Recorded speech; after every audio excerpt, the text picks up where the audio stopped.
Assalamualaikum warahmatullahi wabarakatuh. Alhamdulillahirabbil alamin. Wassalatu wassalamu ala asyrafil anbiya'i wal mursalin wa ala alihi wa ashabihi ajmain. Sahabatku yang diridai Allah, alhamdulillah hari ini kita masih diizinkan Allah untuk berjumpa. Semoga kita tetap sehat, selalu istiqamah, barakah dan disayang Allah. Adapun tema kita hari ini adalah ridha dan cinta.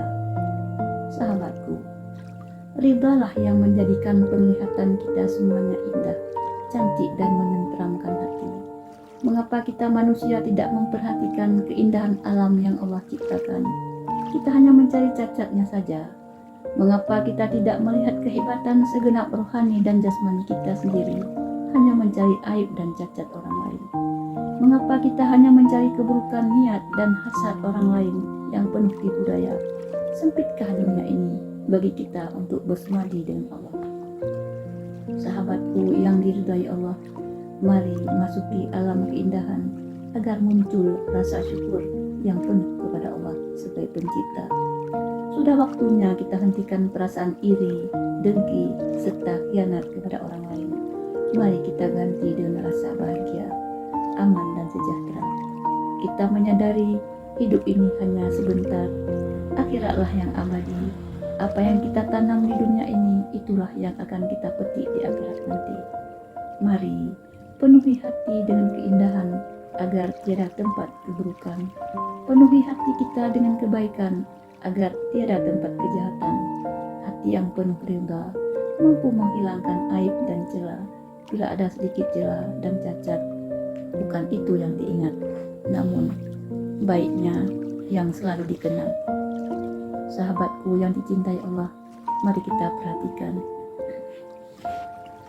Seorang suami yang ridha dan cinta kepada istrinya, mau membawa badan melarat berpanas di terik matahari, rela berbasah di hujan demi mencari nafkah kepada istri dan anaknya. Mengapa?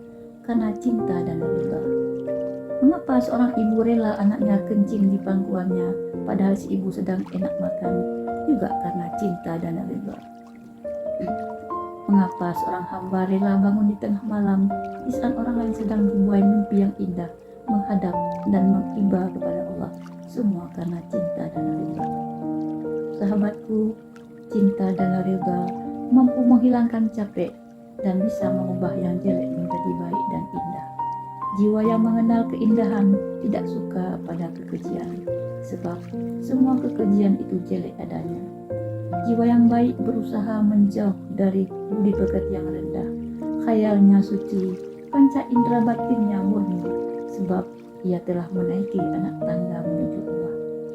Sahabatku, bila kita baca susunan syair yang indah, timbul keinginan hendak memuji penyusunnya.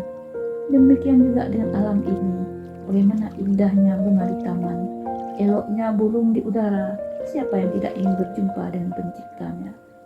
Tetapi hati yang penuh benci, hati yang penuh dengki, baginya segalanya tidak baik. Yang baik pun baginya masih juga kurang baik.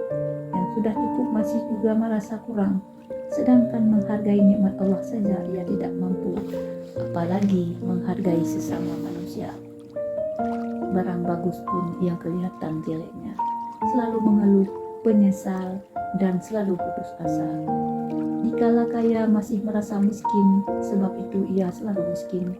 Di saat sehat masih merasa sakit, sebab itu ia tidak pernah sehat. Dikala senang ia masih merasa susah, sebab itu ia tidak pernah senang. Ingatlah, kekecewaan, kebencian itu salah satu penyebab jatuh ke lembah kehinaan. Sahabatku, mari kita ikuti apa yang dikatakan seorang pengarang Arab yang sangat terkenal, yaitu Said Mustafa Lutfi Al-Mamfaluti. Beliau pernah berkata tentang kebahagiaan. Carilah bahagia di dalam rimba dan belukar, di tanah dan di bukit, di kebun dan di kayu-kayuan, di daun yang hijau dan bunga yang mekar, di danau dan di sungai yang mengalir. Carilah bahagia pada sang surya yang terbit pagi terbenam sore, pada awan yang berarak dan berkumpul, pada burung yang sedang terbang dan yang hinggap, ada bintang-bintang yang sedang berkelap-kelip dan yang tetap di tempat. Carilah bahagia di kebun bunga dekat rumahmu, di bandarnya yang baru dibikin, di barisan tanaman yang baru diatur. Carilah di pinggir sungai sambil bermenung, di puncak bukit yang didaki, ke dalam curah yang dituruni.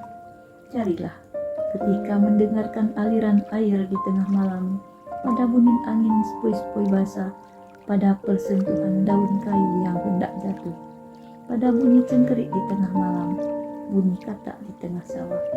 Dan semua yang saya sebutkan itu tersimpanlah bahagia yang sejati, yang indah, mulia, murni dan sakti, yang menyuruh paham menjalar, menyuruh perasaan menjalar dalam keindahan, menghidupkan hati yang telah mati, mendatangkan ketentraman sejati di dalam lapangan hayat. Sahabatku yang dicintai Allah, bila di sini belum kita temukan kebesaran Allah melalui ciptaannya, belum menyentuh hati kita, mari kita mohon pada Allah agar hati kita yang sudah keras laksana batu, Allah lunakkan kembali bagaikan air. Dengan demikian hati kita akan bahagia, segala karunia Allah akan menjadi nikmat. Bila nikmat sudah mampu kita syukuri, segala musibah mampu kita terima dengan sabar hati, itu suatu tanda bahwa kita adalah hambanya yang diridhai. Bila ridha Allah sudah kita peroleh, ridha siapa lagi yang kita cari? Sahabatku, untuk hari ini sampai di sini pertemuan kita. Insya Allah di lain hari kita jumpa kembali. Mohon maaf atas segala kekurangan. Terima kasih atas segala perhatian. Akhir kata, billahi taufiq wal hidayah. Assalamualaikum warahmatullahi wabarakatuh.